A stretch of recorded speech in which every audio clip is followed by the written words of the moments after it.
Now next is job enlargement.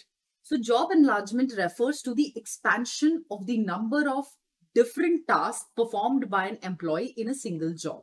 यहाँ पे हम क्या कर रहे हैं, नंबर ऑफ टास्क बढ़ा देते हैं जॉब एनलार्जमेंट में. कैसे? फॉर एग्जाम्पल एक ऑटो मैकेनिक है, उसका हम जॉब एनलार्जमेंट कैसे करेंगे? मान लो उसका काम है कि वो ऑयल चेंज करता है, राइट?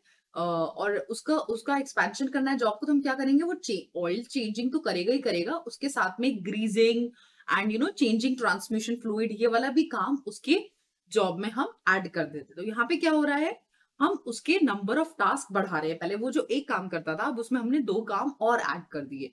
तो ये होता है job enlargement, wherein we attempts to add somewhat similar task to the existing job so that it has more variety and be more interesting. है ना, वैरायटी ऐड करने के लिए और उसे इंटरेस्टिंग बनाने के लिए हम उसमें सिमिलर टास्क ऐड कर देते हैं, उसे हम जॉब एनलार्जमेंट. सो इसको अब हम एक एग्जांपल के थ्रू समझेंगे. जॉब एनलार्जमेंट हमने पहले देखे थे, ड्रिल होल्स, असेंबल पार्ट्स और टेस्ट वाला एग्जांपल जो था, उसी को लेते हैं हम. यहाँ पे 3 एम्प्लॉइज हैं, हमने उन तीनों एम्प्लॉइज को क्या टास्क दिया है, क्योंकि तीनों सिमिलर रिलेटेड टास्क हैं, तो उनकी जॉब्स को एनलार्ज करने के लिए हमने कहा कि आप ये तीनों टास्क परफॉर्म करेंगे. आप होल्स भी ड्रिल करेंगे, आप असेंबल भी करेंगे पार्ट्स को, और आप उन पार्ट्स की फाइनल टेस्टिंग भी करेंगे, राइट?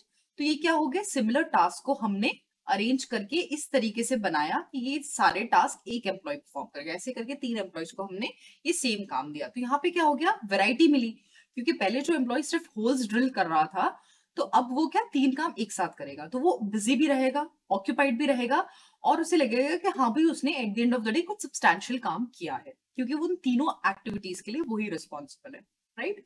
ये एक एग्जाम्पल था. एक और एग्जाम्पल से समझते हैं जॉब एनलार्जमेंट को. जैसे ड्रेस डिजाइन होती है, राइट? ड्रेस डिजाइनिंग में क्या होता है, एक एम्प्लॉय है, मान लो उसका काम है उस ड्रेस में बटन्स लगाना, ठीक है?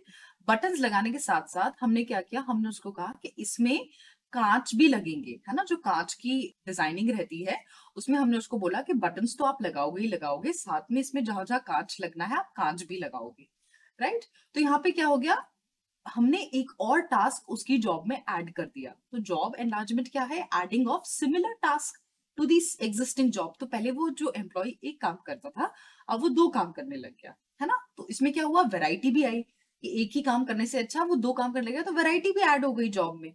तो इस तरीके से किसी भी जॉब का एनलार्जमेंट किया जाता है, ठीक है? सो एक एनलार्ज जॉब में कैसे एक एनलार्ज जॉब मोटिवेट करती है एक इंडिविजुअल को, उसमें हम देखेंगे. फर्स्ट है टास्क वैरायटी, है ना? अभी हमने बात की कि टास्क वैरायटी बढ़ जाती है जब हम जॉब एनलार्जमेंट करते हैं, क्योंकि यहाँ पे क्या होता है, जो हाईली फ्रेगमेंटेड जॉब्स हैं requiring a limited number of unchanging responses tends to be extremely monotonous. Increasing the number of tasks to be performed can reduce the level of boredom. So क्या होता है, जब रिपीटेटिव टास्क, आपको एक जैसे task bar बार करने पड़ते हैं, तो बोरिंग होने लगता है. लेकिन जब हम उसमें ही 1-2 टास्क और ऐड कर देते हैं, तो वही काम आपका थोड़ा सा इंटरेस्टिंग हो जाता है, because we are adding variety to it, right? Second है इसमें meaningful work modules. Meaningful work module से क्या मतलब है उनका कहने का, jobs are enlarged so that one worker completes a whole unit of work or at least a major portion of it. This tends to increase satisfaction by allowing workers to appreciate their contribution to the entire project or product. तो क्या होता है, at least हम उसको इतना काम तो दें कि भाई उसे लगे कि हाँ उसने कोई सब्सटैंशियल पोर्शन कंप्लीट किया है पूरे वर्क प्रोसेस का, है ना? ताकि एक पूरा यूनिट ऑफ वर्क एक ही एम्प्लॉय कंप्लीट कर ले. अगर हम एक काम को इतना ज्यादा फ्रेगमेंट कर देंगे छोटे छोटे पार्ट्स में, तो वो कहते हैं एक सेंस ऑफ अकम्प्लिशमेंट, और जो हम कहते हैं फाइंडिंग मीनिंग इन वर्क, वो नहीं मिलता. तो इसलिए हमें हमारा काम मीनिंगफुल लगे और हमें लगे कि we are contributing something to the organisation और टू आवर वर्क.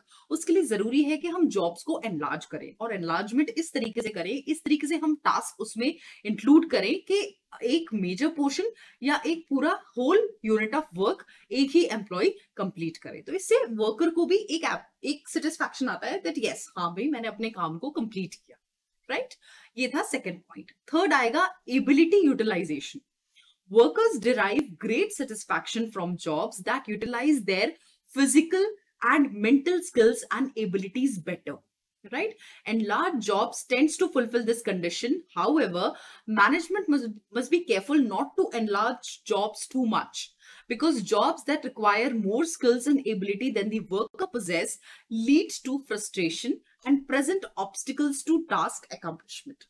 तो यहाँ पे वो क्या कहना चाह रहे हैं कि वर्कर की एबिलिटीज को हम प्रॉपरली यूटिलाइज करें। जब हम वर्कर को कब एक सेटिस्फैक्शन मिलता है, जब उसके अंदर जितना स्किल सेट है, जितनी उसकी मेंटल या फिजिकल एबिलिटी है, उसको हम पूरी तरीके से यूटिलाइज कर रहे हैं, तो उसे लगता है हाँ मैंने कुछ अचीव किया है, हाँ भाई मैं अच्छे से कंट्रीब्यूट कर रहा हूं, मेरी स्किल्स प्रॉपरली यूटिलाइज हो रही है ना।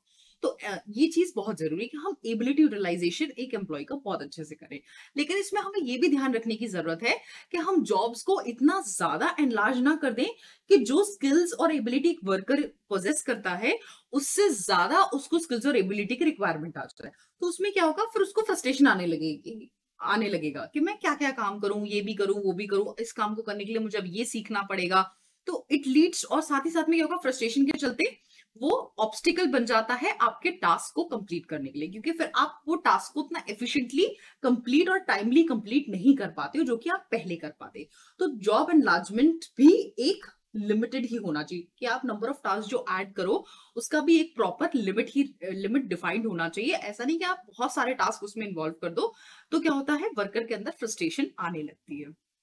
ठीक है, फिर enlarge jobs with optimal levels of complexity on the other hand create tasks that are challenging but attainable। इसलिए हमें वही बात है कि enlarge jobs को हमें उनके अंदर हमें इतनी ही कॉम्प्लेक्सिटी डालनी चाहिए जो कि एक एम्प्लॉय अच्छे से हैंडल कर सके, उसे वो उसका जॉब चैलेंजिंग भी लगे but at the same time उसे अटेनेबल भी लगना चाहिए। अगर उसके अंदर फील आ जाएगी कि यार ये तो काम मैं कर ही नहीं सकता, तो वो कुछ नहीं करेगा, आपका टास्क भी अकम्प्लिश नहीं हो पाएगा और आपका एम्प्लॉय भी फ्रस्ट्रेट होके हो सकता है आपके ऑर्गेनाइजेशन को छोड़ दे।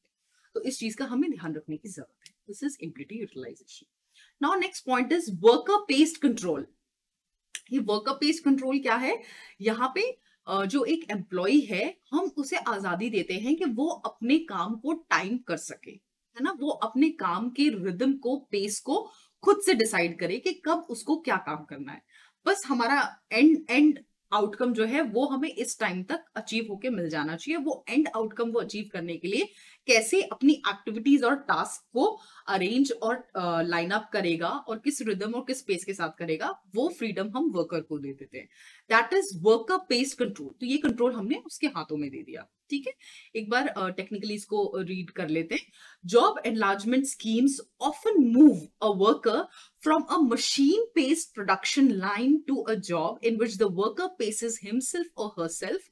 Workers feel less fatigued and are likely to enjoy their work more if they can vary the rhythm and work at their own pace, right? एक वर्कर ज्यादा अपने काम को एंजॉय करेगा जब वो अपने हिसाब से अपना रिदम और वर्क, अपना जो पेस है वो डिसाइड कर सके। नहीं तो क्या होता है, जनरली जो मशीन काम कर रही है प्रोडक्शन लाइंस में, क्या होता है जो मशीन जिस पेस पे काम करेगी वर्कर को अपने काम को उसी के पेस से डिसाइड करना पड़ता है। बट हम जब उसको ये फ्रीडम दे देते हैं, ये कंट्रोल दे देते हैं, तो it becomes easier for a worker to work and give his or her best.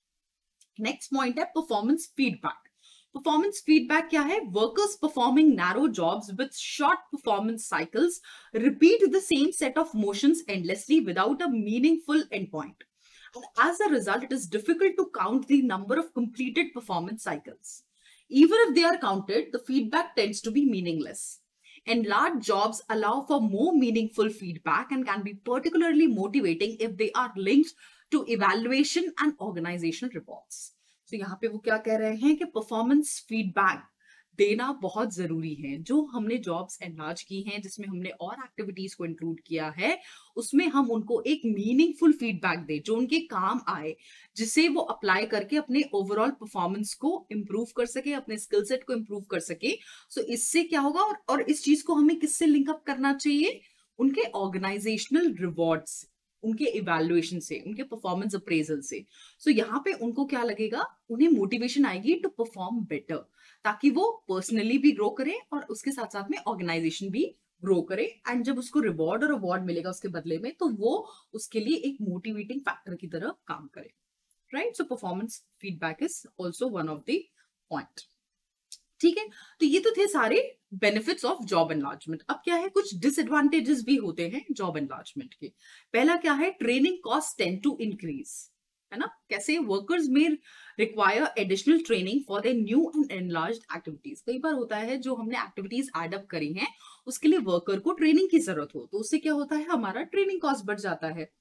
ठीक है। Besides, if the job enlargement program involves breaking up of the existing product line of work system, redesigning a new system, and training employees to adjust to it, the cost can be substantial. एक और possibility हो सकती है, हम जब job enlargement program run कर रहे हैं तो हो सकता है जो हमारा एग्जिस्टिंग प्रोडक्ट लाइन है हम उसको रीडिजाइन करें, है ना, और रीडिजाइन करके कुछ नया सिस्टम बना रहे हो ताकि हम हर एक जॉब का एनलार्जमेंट प्रॉपर तरीके से कर सके। तो क्या होगा, इसमें टाइम, एनर्जी, एफर्ट, कॉस्ट सब बहुत ज्यादा लगता है।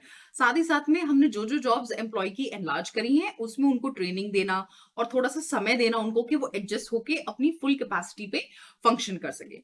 सो यहाँ पे जो कॉस्ट इन्वॉल्वमेंट है वो बहुत ज्यादा हाई हो जाता है। So this is one of the drawbacks.